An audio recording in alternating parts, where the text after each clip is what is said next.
welcome to China Forum, the leading program for discussing the latest in trends and development in modern Chinese culture, politics, economics, and social issues. My name is Shannon Tiezi, and I will be your moderator for our program today. Today we are glad to welcome two distinguished guests to China Forum. First, we have Dr. Irene Wu. Irene Wu is a professor at Georgetown University's Communications, Culture, and Technology program. She is the author of the book From Iron Fist to Invisible Hand, The Uneven Path of Telecommunications Policy Reform in China. She is currently working on a new book that examines historically how new communications technology alters the distribution of political power and enables collective action.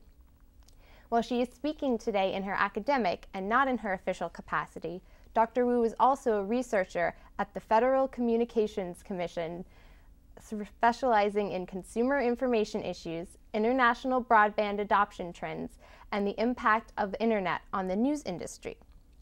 We're also happy to welcome Mr. David Wertheim. David is an editor and co-founder of Tea Leaf Nation, an e-magazine covering trends and development in Chinese social media. Mr. Wertheim attended Harvard Law School, where he was co-president of the Harvard Asia Law Society. Prior to that, he served in China as a Peace Corps volunteer. He has lived, worked, and studied in Beijing, Chongqing, and Hong Kong. Dr. Wu, Mr. Wertheim, thank you for joining us today. We have an exciting program planned. Today on China Forum, we will be discussing the role of social media in China. The number of internet users in China has grown rapidly over the past decade, and many of these internet users, also called netizens, are increasingly using social media platforms to express themselves and communicate with others. So to begin with, first I'm going to have Dr. Wu and then Mr. Wertheim try to give us a brief overview of Chinese social media for our audience members who may be unfamiliar with China's internet culture. Many Americans know a lot about social media sites like Facebook, Twitter, and instant messaging platforms. But what sites and networking tools are most popular in China today?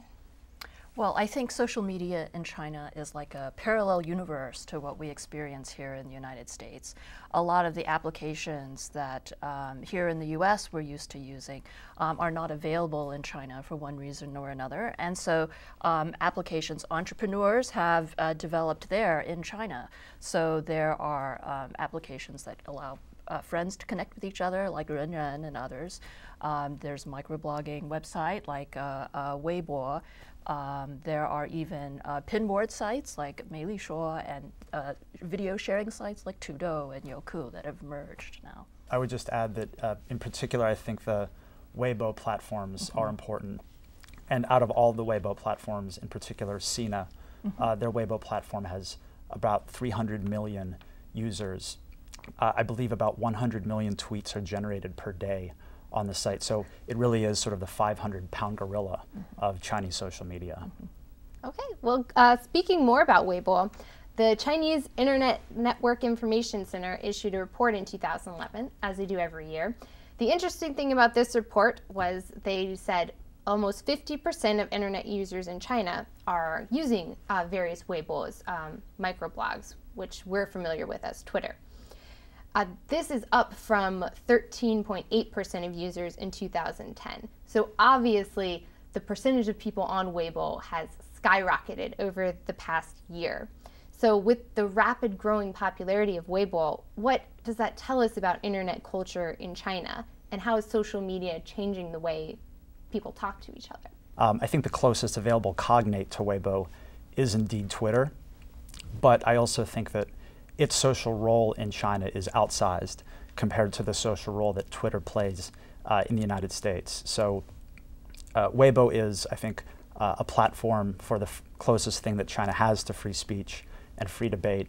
It's where a lot of news as well as a lot of rumors are broken or created. And so I think it's in many ways sort of the heart and soul of Chinese social media, and perhaps for many people the most trusted source of news. Well, the interesting thing about microblogging websites, and I think this is true in China as well as in other places, that it really gives people an opportunity to connect with others that they may not have an opportunity to interact with. And in China, perhaps you have a situation where the balance of what an individual may consider a reliable source of information may rely more on personal connections and contacts and information from they believe they trust rather than other kinds of sources. And so I think that's what makes a platform like Sina and other Weibo platforms so interesting. Before we get into too much detail about Weibo and social media, I think it's important to keep all of this in perspective. China has over 500 million internet users, but China also has a population of over 1 billion. So this means only about 40% of the total population is online. So with that in mind, how should we evaluate the effect of social media on China as a whole? And maybe if you could both give us some insight into what demographics are not really being represented on social media. So in terms of demographics, I think if you look at the 2011 survey results of internet users in China, something like over 95% of university graduates are online, but less than 10% primary school graduates. And also if you look at the rural-urban mix, in China in general, rural-urban population is about 50-50, but the citizens online, about only 25% are from rural areas. So that gives you a sense of what the demographic spread is.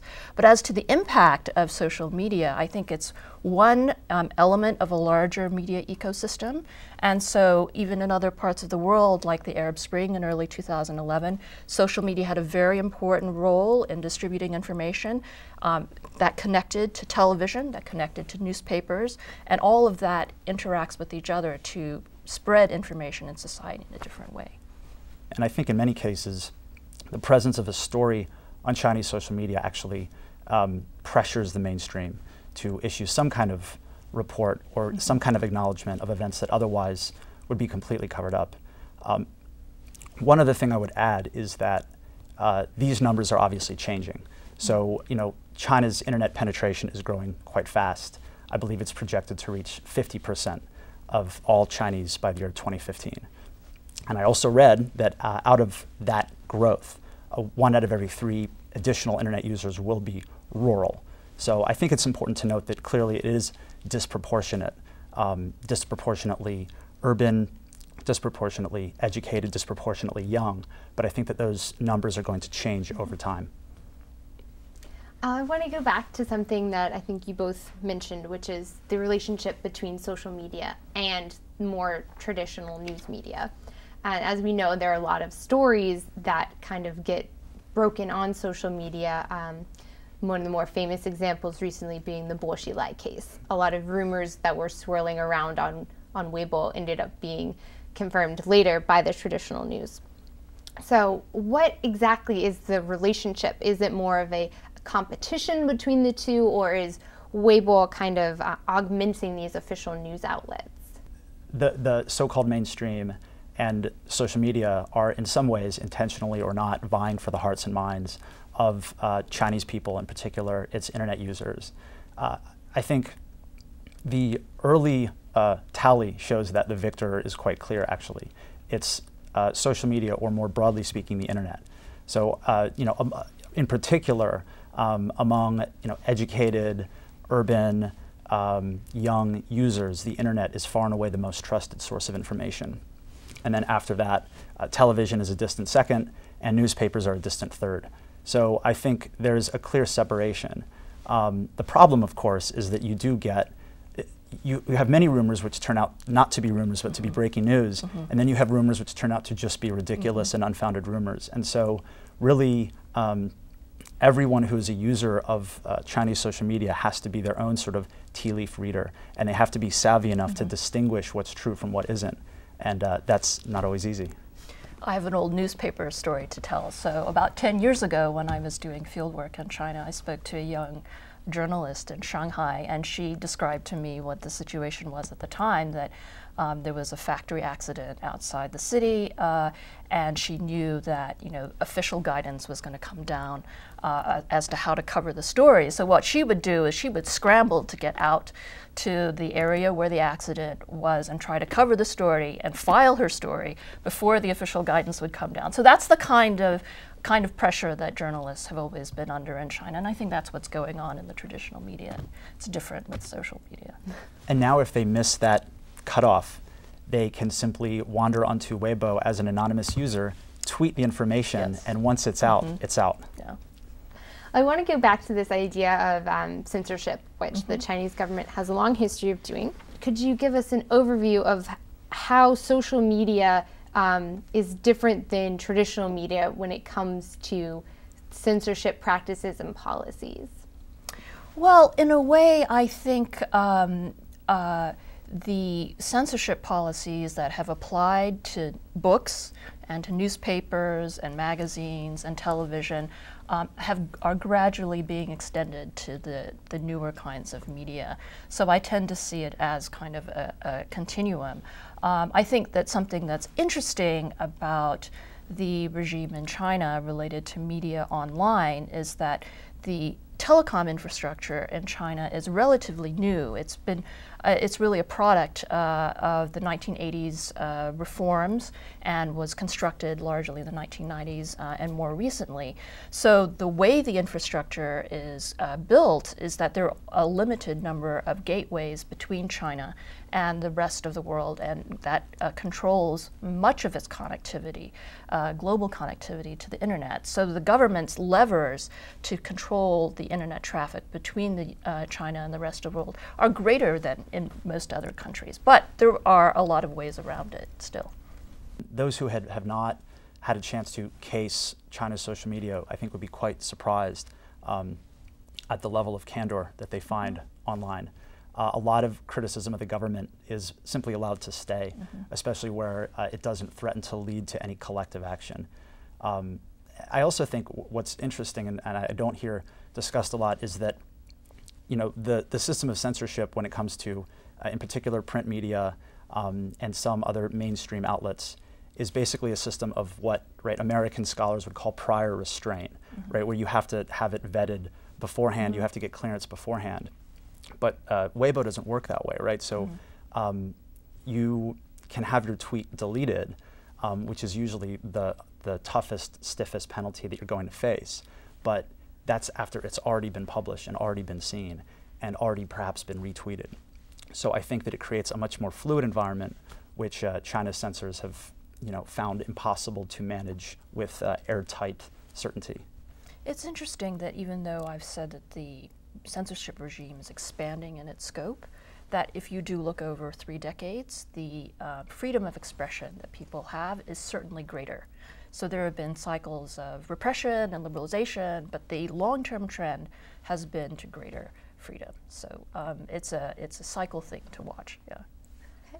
Okay. People often talk about Chinese netizens as though they're in a kind of cat and mouse game with the censors. They're always trying to stay one step ahead by inventing new slang terms, new code words for politicians, so that their posts won't get deleted and so that they can communicate with other people.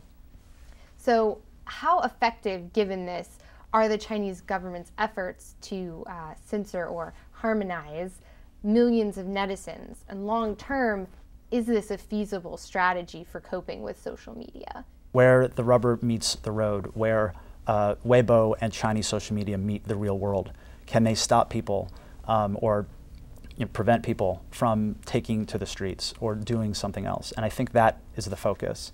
But precisely because of that, because that's the focus, there are other pieces that are left to be as they are. And part of that is simply venting online criticism of the government, in particular local government officials or organs, that does not appear to threaten to lead anywhere, is left there. And that means that we in the West can open that window and see what people are thinking in a very candid way. Right. And Dr. Wu, I know you've done studies on this. there have been a lot of instances, most notably in the Arab Spring, of people trying to start political movements using social media. So kind of put the Chinese government's concern into context. What lessons do you think are people gaining from looking back at the Arab Spring movement and other movements where social media has been used for collective action? So I think when people connect and develop a network on social media, that's a very beginning stage of creating a community. And it's always an open question whether such an incipient network turns into something that looks more like a community, where people interact, they have reciprocal activities, where they begin to trust each other and actually build social capital. That's what we like to talk about in the social sciences. And I think it's really the opportunity to have reciprocity for people to build things online, or perhaps connect and actually create something in the real world that creates the possibility of collective action, but it's not an easy learning curve to go up. And so the interesting thing to watch on social media in China and in other areas is whether that develops. There was a study of French protests a couple of centuries ago, and one thing that scholars observed is that Parisians learned to build street barricades, and they learn where to place the barricades in order to maximize the disruption of traffic, and they learn how to dismantle them. And that knowledge is passed on among the neighbors, over the years. And those techniques, that kind of tool, is that being developed on social media? It's something to watch for. David, I wonder if you could help us understand maybe the potential for Chinese social media to be used for collective action in the future. Are you seeing any sort of people trying to organize, or are most of these complaints, like you said, just individuals kind of spouting off complaints? Right. It's a fascinating question, and one that's impossible to answer because we always have to engage in the counterfactual of what would happen if we did not have Weibo, but we do. I think, first of all, I'll say that Weibo is already sometimes used for collective action. It's just not anti-government collective action. So it does, as you say, in some ways resemble a community. Netizens have used it to help find a doctor to cure their cancer. They've helped it to find missing people. There was a campaign to tweet photographs of children that appeared to have been abducted, which was conducted via Weibo and was basically a grassroots campaign. So I think we already see this sense that Weibo is a community and one worth protecting, one that people have an investment in personally. I also think it's always hard to say when online outcry has led to a change in the real world. So there's a few recent examples. One is there was a financier named Wu Ying who was sentenced to death, and ultimately her death sentence was overturned by the Supreme People's Court. Now, the Supreme People's Court was required to review her death sentence, but they weren't required to overturn it. And many people felt that the outcry, millions of tweets cascading across the screen in Weibo, was part of what led to that. And I think that's very interesting. I think the idea that the ultimate evolution of Chinese social media is people on the streets is not necessarily going to be the case. It may be that it simply reaches the point where it is now, where people see these opinions online, whether they're government officials or opinion makers, and it affects, even slightly, the decisions and the choices that they make, and also gives everybody else a confidence that their opinion, which perhaps they kept to themselves before, is a mainstream opinion. One recent example that our viewers might be familiar with is the case of Feng Jianmei, the 23-year-old Chinese woman who apparently had a forced abortion when she was 7 months pregnant. And a picture of her with her miscarried baby was posted on Weibo and instantly went viral, posted, reposted, and as far as I know, there was not really any effort to censor this. I may be wrong about that. But it did seem to force the government into action. The officials were suspended and some have been let go. So is this a case of Weibo sparking collective action, or is this something that is just kind of, an individual case that has to do with the graphic nature of the picture? I guess we'll never know, and that's precisely the problem. But I suspect that it had something to do with it. I suspect in particular that the power of that image, which actually showed the aborted fetus lying next to the mother on a hospital bed, was part of its virality and part of what contributed to that public pressure on provincial authorities to lay down that punishment. So I think you could, in some way, spin this otherwise tragic story as something of a success for Chinese social media, at the very least in bringing these problems to attention. I mean, we're in Washington, D.C., and we're talking about, this woman in a village who had something done to her that we never would have known about 5 years ago, and surely that has to count for something. It reflects certainly the possibility that social media, because it is user-generated, that it can bring greater accountability to government and government action and bring greater transparency. And this is a particularly striking case from China, but I think that's true in many countries, whether an international institution has actually spent the money that its reports say it has spent. Users can actually say, well, we see the results or not. So do you think that Chinese social media is able to fulfill some of the functions of a free press in terms of calling for transparency and accountability and giving individual citizens the chance to act as journalists, per se? I think it can fulfill an important function there, and the power of the crowd is really, really great. There are probably a couple of functions that social media doesn't quite accomplish yet. There's some fact-checking aspects of social media that there may be institutions on social media that evolve to check whether rumors are just rumors or whether there's something real there.